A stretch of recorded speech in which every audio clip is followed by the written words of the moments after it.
Alright guys, it's that time. It's that time that I hate, but I gotta do it. It's cardio time. You know your boy Hammer, when he does his cardio, he's gonna maximize efficiency. We're gonna do a cardio Q&A. Let's go.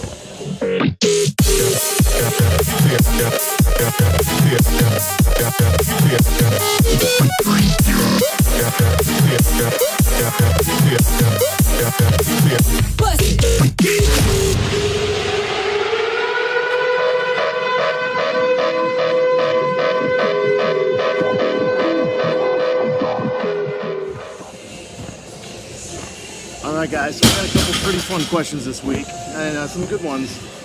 And I'm just going to kind of go through a couple. I want to keep the video kind of short. My last one ran long, so I'm going to try to keep this around 10 minutes. 10 minutes tops. No promises though.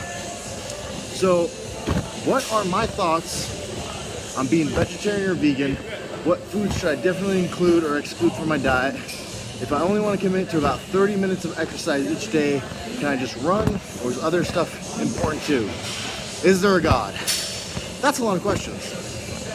Well, my thoughts on vegan or vegetarianism. That is one of the few things I have never tried. I think I've done a lot. There's research on both sides of it that supports both sides of it. I've done a lot, and I feel I'm not willing to do it. At this point in my life, I'm not willing to do it. Maybe someday I will be, but right now I ain't. I eat a lot of meat, a lot of dairy, a lot of animal product. Sorry guys, but I don't really have insight there.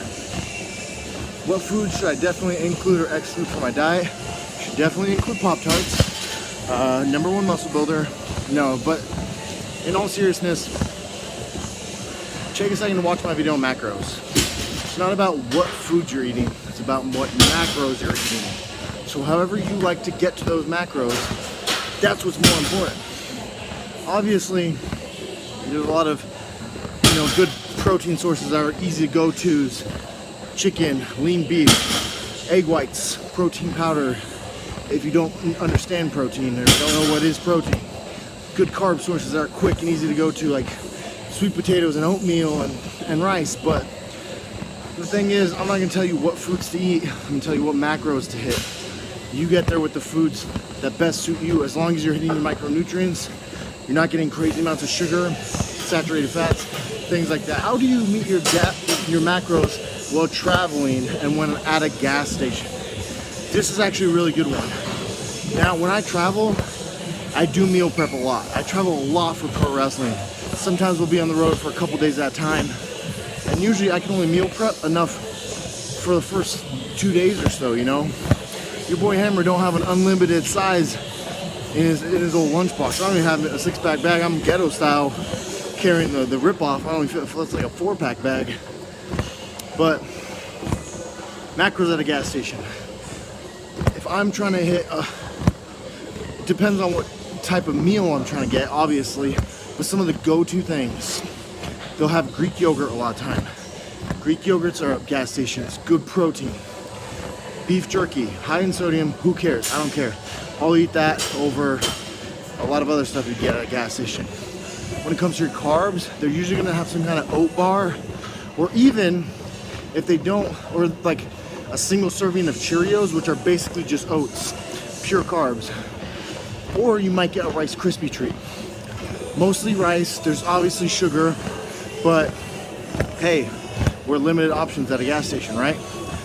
Or you go like a whole grain Sun Chips to get your carbs.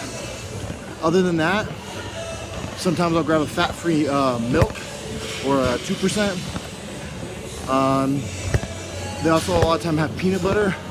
And then the obvious one is any kind of protein bars or protein shakes.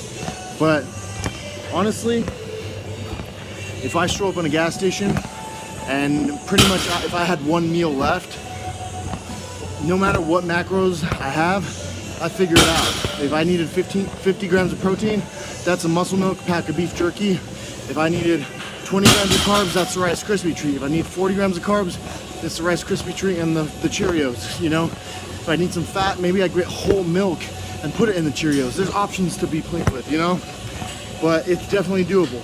What's the best advice in attacking belly fat without weight loss pills? Well, get yourself in a caloric deficit, find out your total daily energy expenditure, get in a deficit, stick to that deficit, hit your macros, and exercise regularly. That's all there is to it. It's not rocket science. There's no targeting belly fat. There's your total body composition. So you're trying to lose fat, you're trying to lose your body fat. You're not targeting, a lot of people are gonna do 1,000 sit-ups. It's not gonna do anything. It's gonna build your ab muscle, but it's not gonna do anything for the fat there. You have to lose total body fat, which means a total body caloric deficit, and then cardio and weight training. Who inspired me to become a pro wrestler? Captain Planet. Who was your favorite wrestler growing up? Captain Planet. What type of training gave you the best gains in a growth phase? Well, let's see. I'm constantly changing up my training. I think I got another question where someone just said, can you break down your training routine? The best thing you could do is keep changing it. Keep trying new stuff, all going all the time. I've stuck to different programs such as DC training or German volume training or things like this for an extended period of time. However, my best growth phases are usually when I'm just coming in and having a skeleton of the idea and then filling in the rest as I go and killing it and changing it every workout and playing with my rep ranges, playing with my weight. But the number one thing is intensity, and have fun with it, guys. If you pick a workout program that you're not really that into or you're not excited to lift because somebody told you it's the optimal program, but you're mentally not invested in it, you're gonna have subpar intensity, which means subpar gains. What do you do when you're not kicking ass in the ring or not working out? Well, that's what we call the dark times, my friend. No, but in all seriousness, that's a very small part of my life, is the not working out, not wrestling. I love to spend time with my dogs, spend time with friends, hang out with my brother. But honestly, I love working out. If I have a full day off and I can train twice, you guys have seen I usually do. I like to, if I have free time, sometimes I like to take time to prep a meal, like something interesting. I am a trained certified culinary ninja, so I'll do something like that. And that makes me happy. And then honestly, besides that, when it's really the downtime, I've taken care of all the business, I've done the workouts, I'm up on my meal prep, whatever it is, I like to relax, watch a movie. I'm a superhero nerd. I like to watch superhero movies, I like to watch the WWE Network, Wrestling Mark, whatever it is. Just like to relax. I'm always go, go, go, go, go. So relaxing is super nice. All right, guys, we're coming up on the last couple questions. Azim the Dream, he's a wrestler from Canada, and he said, why did you kick me in the face? Well, I actually just noticed the length of your face, and I was trying to measure the size of my boot. Turns out it's a perfect fit.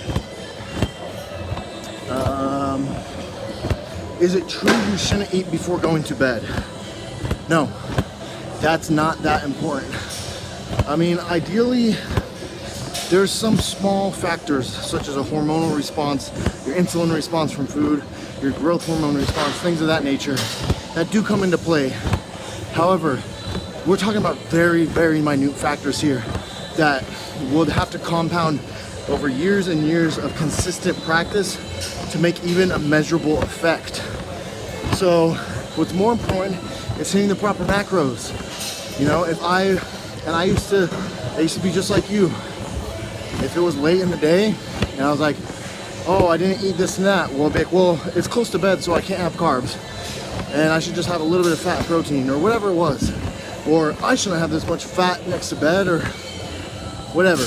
But basically now, if I come up and I just had a busy day and I get home, it's just about bedtime, and I open my Fitness Pal and it says I have 80 grams of carbs left, 20 grams of protein, and 40 grams of fat, I'm gonna do my best to hit those macros, because that's what my body needs. It doesn't need to go to bed on an empty stomach. It needs the amount of nutrients that it needs. That's most important. Last question today, guys.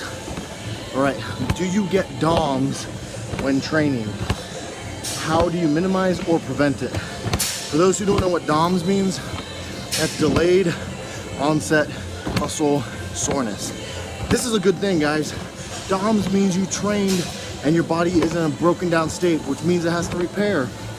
If you go to the gym and you get out and you feel like you didn't even do anything, you're probably not training hard enough. I get DOMs all the time. I love the feeling. It's a reminder that you worked hard. Now, if you want to minimize it by having proper nutrition, adequate protein, some supplementation with BCAA or glutamine can help. However, if you're training your ass off, get in the business, you are going to have DOMs. What I will do is I will train myself into the ground, get sore as all hell, then have a very, I'll do like an ice bath and take a rest day. Or maybe have to add in some calories. There's different approaches, but obviously if you're beat up to the point where you can't train, take a rest day. Or train a different body part. But there's not avoiding the DOMs. You gotta have them. You should learn to love it. That's a reminder that you did work. All right, guys, it looks like I'm getting about 10 minutes, so I'm gonna wrap this up. I'm gonna call it a day. I'm gonna finish this cardio. Thanks for giving me something to talk about for a couple of minutes. Help to take my mind off it. But I'll catch you guys next time. Send your questions in the comments below for next time, and I'll be sure to answer them.